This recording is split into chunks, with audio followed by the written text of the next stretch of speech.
Hello dear students, class 9th mathematics के course में आपका वेलकम। आज यूनिट नंबर 3 का जो तीसरा लेक्चर है वो हम स्टडी करेंगे। लास्ट लेक्चर के अंदर जो चीज़ें आपने डिस्कस की थी वो डेफिनेशन ऑफ लॉगरिथम था, उसकी रिप्रेजेंटेशन थी, उसकी टाइप्स हमने डिस्कस की थी। फिर हमने लॉगरिथम लेना सीखा था कि कैरेक्टरिस्टिक्स क्या होते हैं लॉगरिथम के अंदर और उसका मंडीसा क्या है। उसके बाद जो सबसे एंड के ऊपर जो चीज़ हमने स्टडी की थी वो थी एंटी लॉग। काफ़ी ज़्यादा चीज़ें थी जो लास्ट लेक्चर के अंदर हमने स्टडी की थी।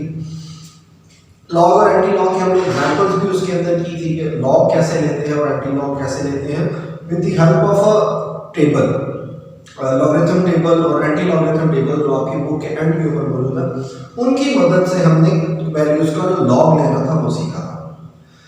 उस लेक्चर के अंदर हमने रिप्रेजेंटेशन के अंदर जब रियल नंबर की रिप्रेजेंटेशन हम कर रहे थे उसमें कुछ चीज़ें हमने लिखी थी, कुछ क्वेश्चंस लिखे थे और उनकी कन्वर्ट किया था एक्स और वाई की फॉर्म के अंदर। सो हम लॉगरिथम की मदद से हम वैल्यूज भी फाइंड कर सकते हैं अगर सिंपल लॉगरिथम है जब वो ज़्यादा कॉम्प्लेक्स ना हो। एक्सरसाइज नंबर 3.2 के अंदर कुछ क्वेश्चंस ऐसे मौजूद हैं जिनकी जो कि हम without the help of a log table भी उनकी वैल्यूज जो है वो फाइंड कर सकते हैं।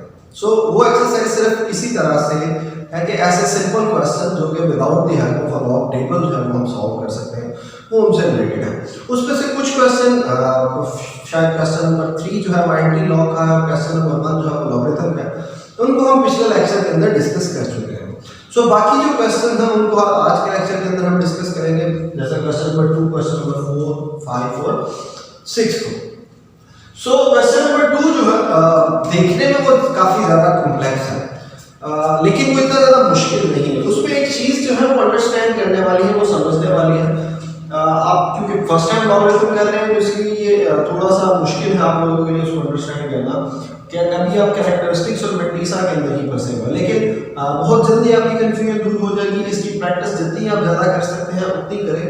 सो फर्स्ट क्वेश्चन है, what if log 31.09 is equal to 1.4926। अगर log 31.09 जो है, अगर हम 31.09 का log लें तो आंसर जो है वो हमारे पास आता है 1.4926। तो वो कहता है कि ये वैल्यू बाकी फाइंड करें, मतलब फॉर एग्जांपल 3.109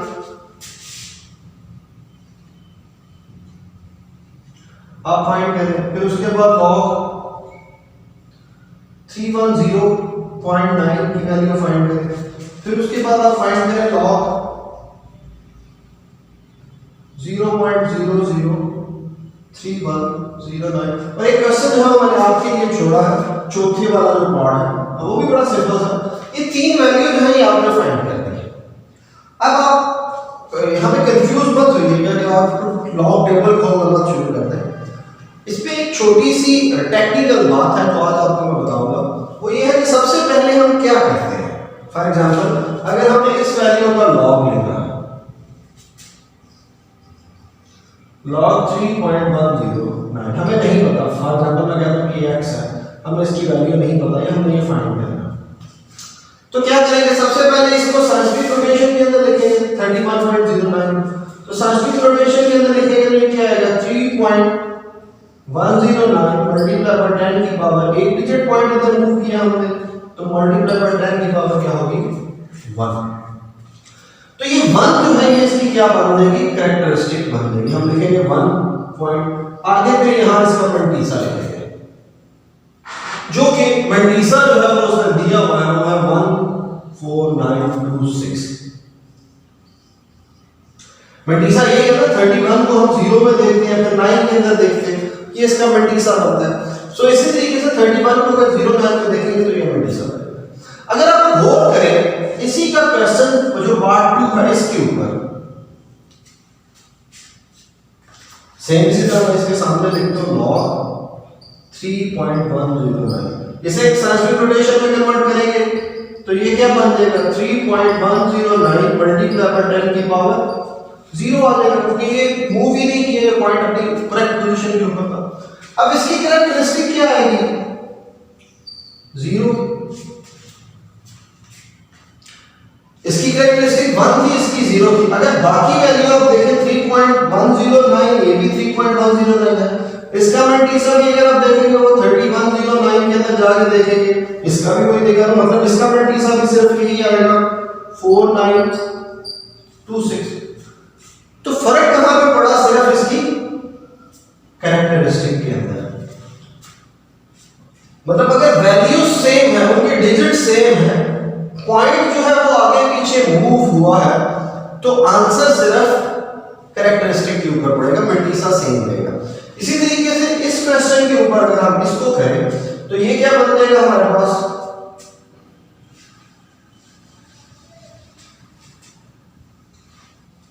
310.9, इसका साइंटिफिक नोटेशन में देखें 3.109 मल्टीप्लाई बाय 10 की पावर, ये 2 डिजिट मूव किया तो 2 आ जाएगा, तो कैरेक्टरिस्टिक 2 आ जाएगा। ये 31.09 फिर वही, तो 31.09 को देखेंगे तो देखिए वही आंसर आएगा 4926। तो इन सारे केसेस के अंदर, इस क्वेश्चन के ये चारों केसेस के अंदर देखेंगे, इसका आंसर हमारे पास आया था 0.4926, इसका आंसर हमारे पास आया 2.4926। अगर आप देखें तो मेंटीसा जो है वो सेम है, इसकी कैरेक्टरिस्टिक्स जो है वो तब्दील हो रहे हैं। तो इसका मतलब है कि यहां पे अगर ये वैल्यू देखें तो 3109 है, 3109 में डिजिट ये है, ये पॉइंट सिर्फ आगे पीछे मूव कर रहा है। तो अगर पॉइंट यहां पे एक कैरेक्टरिस्टिक है 10 की पावर 1 है, यहां 10 की पावर 0 है, यहां 10 की पावर 2 है, तो इसका मतलब ये है कि डिजिट सेम है, पॉइंट आगे पीछे मूव होता है, तो मेंटीसा सेम रहेगा, सिर्फ कैरेक्टरिस्टिक के अंदर फर्क पड़ेगा। इसी तरीके से इसको हम वैसे और नहीं कर लेंगे, करने की जरूरत नहीं है। इसका कैरेक्टरिस्टिक क्या आएगा? 1 2 3 -3, तो ये आ जाएगा 3.4926। इसी तरीके से आप इन ऐसी वैल्यूज जिनके डिजिट सेम हो और डिजिट वैल्यू जो है वो सेम हो, पॉइंट सिर्फ आगे पीछे मूव करे, तो उनकी जो कैरेक्टरिस्टिक्स होते हैं सिर्फ उनके ऊपर फर्क पड़ता है, मेंटीसा उनका सेम रहता है। सो ये हमारा फर्स्ट क्वेश्चन नंबर 2 था। क्वेश्चन नंबर 3 जो है इसके एंटी लॉग लेना है। तो एंटी लॉग का प्रोसीजर जो है वो लास्ट लेक्चर के अंदर डिस्कस कर चुके हैं बड़े अच्छे तरीके से, आप उसी को फॉलो करें और आप एंटी लॉग लें। याद रखिए जब आप कैलकुलेटर से एंटी लॉग लेंगे और टेबल से एंटी लॉग लेंगे, उनके अंदर एक काफी ज्यादा डिफरेंस आता है। वो डिफरेंस इंशाल्लाह जो हम नेक्स्ट वीक के अंदर जो इस सीरीज का चैप्टर का लेक्चर नंबर 5 या 6 होगा, उसके अंदर हम देखेंगे कि वो फर्क क्यों आता है। सो अभी तक मैं आप लोगों के लिए इसके ऊपर क्वेश्चन मार्क छोड़ के जा रहा हूं, ताकि आप टेबल से वैल्यू देखना जो है वो फाइंड आउट करके सीख लें। वो आपके लिए एक हेल्पिंग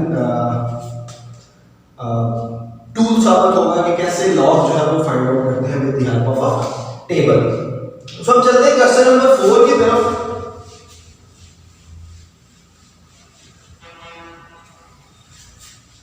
मैंने शुरू में बोला था कि हम कुछ क्वेश्चन ऐसे होते हैं, कुछ वैल्यूज ऐसी होती हैं जो कि without the help of a log हम फाइंड कर सकते हैं।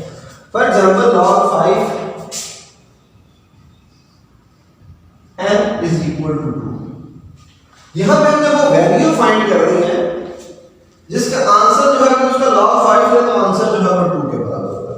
मैंने आपको पहले लेक्चर के अंदर बोला था, दूसरे लेक्चर के अंदर सॉरी, कि अगर हम किसी वैल्यू का लॉग जो है वो लेते हैं तो उसको जब दूसरी तरफ लेके जाए तो वो एक्सपोनेंशियल फंक्शन बन जाता है। तो यहां पे भी बेसिकली हम ऐसा ही करेंगे। सो n इज इक्वल टू, ये 5 इधर जाएगा, इस तरफ लेके जाएंगे तो 5 इधर आ जाएगा और ये 2 जो है ये इसकी पावर में चला जाएगा। सो n इज इक्वल टू 5 की पावर 2 की इक्वल चला गया। सो n इज इक्वल टू 5 की पावर क्या होती है? 25। तो ये n की हमने बेसिकली फाइंड किया था। ये तकरीबन सारे क्वेश्चन जो है इसी फार्मूले के अकॉर्डिंग होते हैं। एक तरफ लॉग है, आप उसे दूसरी तरफ लेके जाएंगे तो एक्सपोनेंशियल फंक्शन बन जाएगा। अगर दूसरी तरफ लॉग है, उसे लेके इस तरफ आएंगे तो वो आगे एक्सपोनेंशियल फंक्शन है, दूसरी तरफ आके वो लॉगरिथम का फंक्शन बनेगा। सो इसी तरीके से क्वेश्चन नंबर जो सेकंड पार्ट है, इसका लोअर पार्ट चूज किया था, तो 10p is equal to 14k बना है।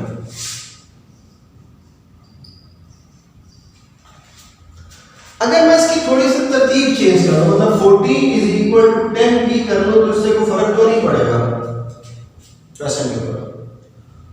मतलब एक सिर्फ साइड से इसकी ना, लेफ्ट को राइट में लेके राइट को लेफ्ट की तरह।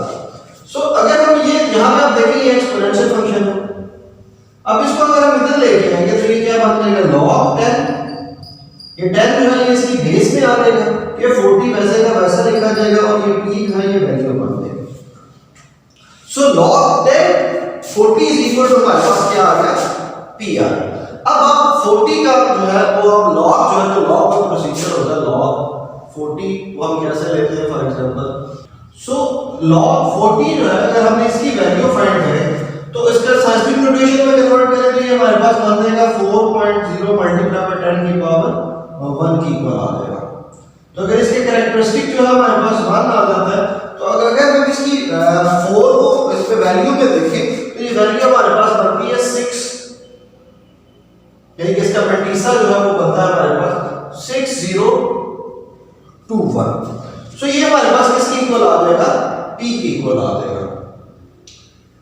इसी तरीके से जो नेक्स्ट क्वेश्चन है हमारा क्वेश्चन नंबर 5 जो है उसके अंदर अगर हम देखें तो वो log 2 यानी कि log बेस जो है उसकी वो 2 है इज इक्वल टू 128 है, यानी कि log 2 1/128 इज इक्वल जो है ये हमने वैल्यू उसकी फाइंड करनी है। सो हम लेट कर लेते हैं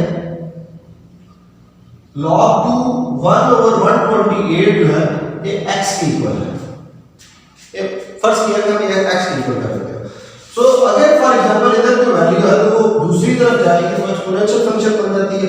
सो 1/128 इज इक्वल टू हमारे पास बनता है x के, सॉरी 2 की पावर x की। ये 2 जो है ये बेस में चला जाए वैल्यू बन जाएगी और x उसकी पावर में शिफ्ट हो जाएगा, सो एक्सपोनेंशियल फंक्शन में चला जाएगा। सो 1/128 ये 2 की पावर 7 की इक्वल होता है इज इक्वल टू 2 की पावर x। हमें पता है लास्ट क्लास के अंदर लास्ट चैप्टर के अंदर जो चीज हमने स्टडी की थी वो ये थी कि अगर कोई डिनोमिनेटर के अंदर पावर है तो जब इसके ऊपर लेके जाते हैं तो अगर वो नेगेटिव हो तो वो पॉजिटिव हो जाती है। सो 2 - 7 इज इक्वल टू 2 की पावर x। यहां पे केस थोड़ा सा मुख्तलिफ है, डिनोमिनेटर के अंदर जो पावर है वो पॉजिटिव है, जब वो ऊपर जाएगी डिनोमिनेटर के अंदर तो वो नेगेटिव हो जाएगी। सो 2 - 7 इज इक्वल टू 2x। तो अगर जो वैल्यूज आपस में इक्वल है तो उनकी पावर भी आपस में इक्वल है। सो -7 इज इक्वल टू आ जाएगा हमारे पास x के इक्वल। सो ये क्वेश्चन नंबर 5 जो है इसके दो पार्ट्स है, एक मैंने कर दिया, दूसरा जो है वो आप खुद करेंगे। हम चलते हैं क्वेश्चन नंबर 6 की तरफ। क्वेश्चन नंबर 6 भी इसी तरीके का ही सिमिलर है, उसके दो पार्ट्स जो है वो मैंने चूज किए हैं, बाकी वो आप खुद करेंगे। पहला है कि वो कहता है log 81 log base 81 9 is equal to x की इक्वल है। सेम वही क्वेश्चन 9 इज इक्वल टू क्या बन जाएगा 81 की पावर x। 9 की पावर यहां पे 1 है, यहां पे 9 की पावर 2 है और सारे की पावर क्या आ जाएगी x। ये भी हमने प्रॉपर्टी पढ़ी थी एक्सपोनेंशियल प्रॉपर्टी के अंदर कि अगर दो पावर है वो आपस में मल्टीप्लाई हो जाए तो उनको हम इकट्ठा लिख सकते हैं। सो 9 इज इक्वल टू 9 2x आ जाएगा। यहां पे वैल्यूज अगर सेम है तो उनकी पावर भी आपस में इक्वल होगी। So 1 is equal to 2x and x is equal to 1/2। 2 multiply हो रहा है, इधर आगे क्या हो जाएगा दूसरी तरफ जब जाएगा डिनोमिनेटर के अंदर वो डिवाइड होगा। सो ये इसका फर्स्ट क्वेश्चन है। सेकंड क्वेश्चन के अंदर तो कहता है log 64 8 is equal to x/2। log 64 8 is equal to x/2। बिल्कुल सेम उसी तरीके से 8 इज इक्वल टू 64 की पावर x/2 की इक्वल 8 की पावर 1 इज इक्वल टू 8 की पावर 2 होल की पावर x/2। सो 8 की पावर 1 इज इक्वल टू 8 की पावर 2 2 से कैंसिल हो जाएगा, सिंपल x रह जाएगा। सो 1 इज इक्वल टू यहां हमारे पास आ जाएगा x के इक्वल आ जाएगा। सो अभी आपको अंदाजा हो गया होगा कि जो लास्ट लेक्चर के अंदर हमने एक्सपोनेंशियल की प्रॉपर्टीज पढ़ी थी वो कितनी कारआमद है, उनका इस्तेमाल जो है वो कितना ज्यादा होता है। सो कीप वाचिंग ई-लर्निंग, अपना ख्याल रखिएगा। इंशाल्लाह नेक्स्ट लेक्चर में मिलेंगे। हम जो इसके लॉगरिथम के कुछ लॉज हैं उनके साथ, वो काफ़ी ज़्यादा इंपॉर्टेंट भी है, उनका इस्तेमाल भी काफ़ी ज़्यादा किया जाता है। अगले जो एक्सरसाइजेज हैं हमारी वो उनके अंदर उन्हीं का इस्तेमाल हम करेंगे। सो कीप वॉचिंग ई-लर्निंग, अपना ख्याल रखिएगा। टेक केयर, अल्लाह हाफ़िज़।